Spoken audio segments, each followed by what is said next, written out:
बिहार के पूर्णिया में मारे गए बिजनेसमैन सूरज बिहारी की हत्या के मामले में आज एक सीसीटीवी फुटेज निकलकर सामने आया है। उस सीसीटीवी फुटेज को देखकर यह अंदाजा लगाया जा सकता है कि जब ये वारदात हुई तो आरोपी जितने भी इस मामले में शामिल हैं, यानी माफिया ब्रजेश सिंह या फिर मयंक सिंह किस तरह से आते हैं अपने साथियों के साथ। उनके हाथों में बंदूकें होती हैं, हथियार होते हैं, अवैध कट्टे असलहे होते हैं और आते ही ताबड़तोड़ न पूछना न जांचना सीधे वो सूरज बिहारी पर फायरिंग करना शुरू कर देते हैं।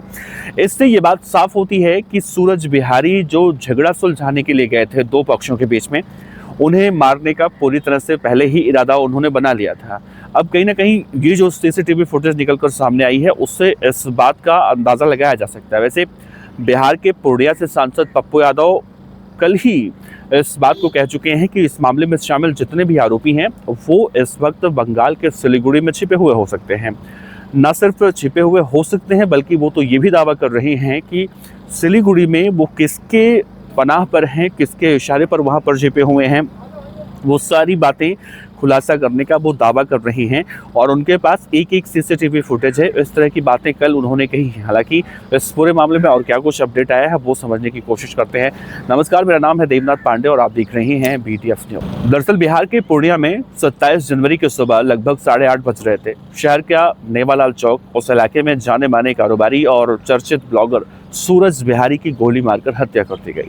ये घटना उस वक्त हुई जब सूरज बिहारी एक विवाद को सुलझाने के लिए पहुंचे थे, लेकिन शांति की कोशिश कब खूनी संघर्ष में तब्दील हो गई किसी को नहीं मालूम चला। अब इस घटना का एक रोंगटे खड़ा कर देने वाला सीसीटीवी फुटेज निकलकर सामने आया है। जानकारी के मुताबिक सूरज बिहारी का एक अन्य ब्लॉगर के साथ इंस्टाग्राम रील बनाने को लेकर कुछ विवाद चल रहा था। इसी मामले को लेकर एक पंचायत बुलाई गई थी सुलह करने के लिए। सूरज बिहारी नेवालाल चौक पहुंचे थे। वहां पर दूसरे पक्ष की ओर से कुख्यात अपराधी ब्रजेश सिंह और नंदू सिंह अपने साथियों के साथ पहुंचते हैं। बातचीत शुरू होने से पहले ही अपराधियों ने हिंसक रुख अख्तियार कर लिया और सूरज बिहारी पर ताबड़तोड़ फायरिंग कर दी, जिससे वहीं पर यानी मौके पर उनकी मौत हो गई। इस वीडियो में भी साफ तौर से दिख रहा है कि सूरज बिहारी सड़क पर खड़े होकर दूसरे पक्ष के लोगों का इंतजार कर रहे थे। तभी बाइक सवार पर अपराधी वहां अचानक पहुंचे और बिना किसी बातचीत के फायरिंग करने शुरू कर देते हैं। फुटेज में सूरज बिहारी को गोली लगने के बाद गिरते हुए भी देखा जा सकता है। इस दौरान सूरज बिहारी का जो बॉडीगार्ड था, अंगरक्षक, वो भाग रहे अपराधियों पर जवाबी फायरिंग करने की कोशिश करता है, लेकिन अपराधी वहां से बच निकलने में सफल हो जाते हैं। इस हत्याकांड ने पूरे पूर्णिया शहर को हिलाकर रख दिया है। पुलिस ने पूरे मामले की गंभीरता को देखते हुए माफिया ब्रजेश सिंह और नंदू सिंह के खिलाफ 7 लोग ऐसे हैं जो उनके खिलाफ नामजद मामला दर्ज किया है।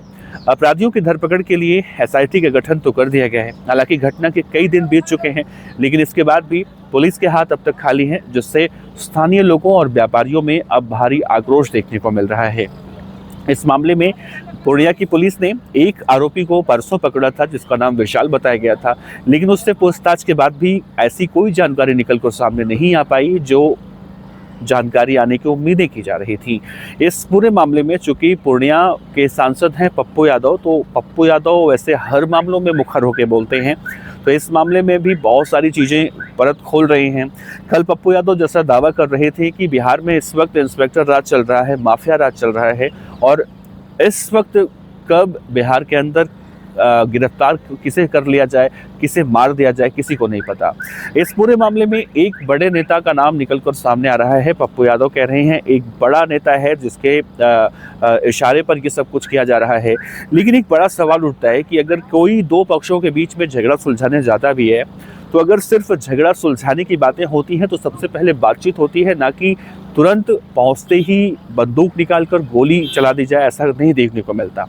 अब इस पूरे मामले में तमाम एंगल निकल कर सामने आ रहे हैं। 28 साल के सूरज ब्लॉगर को लेकर कहा जाता है कि इंस्टाग्राम पर ये वीडियो बनाए करते थे और किसी लड़की का ये फोटो वायरल हुआ था। उस बात को लेकर लड़ाइयाँ चल रही थी और इसमें सूरज बिहारी का छोटा भाई भी शामिल था और इसी बात को लेकर पूरी पंचायत यहाँ पर बुलाई गई थी। करीब इनके पास 3 से 4 गाड़ियाँ थी, जिसमें 2.5 करोड़ रुपए की डिफेंडर कार थी, 30 लाख रुपए की स्कॉर्पियो कार थी और अलग अलग गाड़ियाँ थी इनके पास। 22 लाख रुपए के पिस्टल हुआ करते थे। गनर इनके साथ 24 घंटे रहते थे। लेकिन इन सब के बाद भी उन्हें इस बात का अंदाज़ा नहीं था कि जब कोई भी व्यक्ति किसी जगह पर झगड़ा सुलझाने में जाएगा तो वहाँ पर पहुँचते ही कोई किसी के ऊपर फायरिंग कर देगा। हालांकि इस पूरे मामले के बाद पूरे पूर्णिया शहर के अंदर देखने को मिल रहा है न सिर्फ व्यापारी समाज बल्कि अलग अलग समाज के लोग भी कैंडल मार्च निकाल रहे हैं।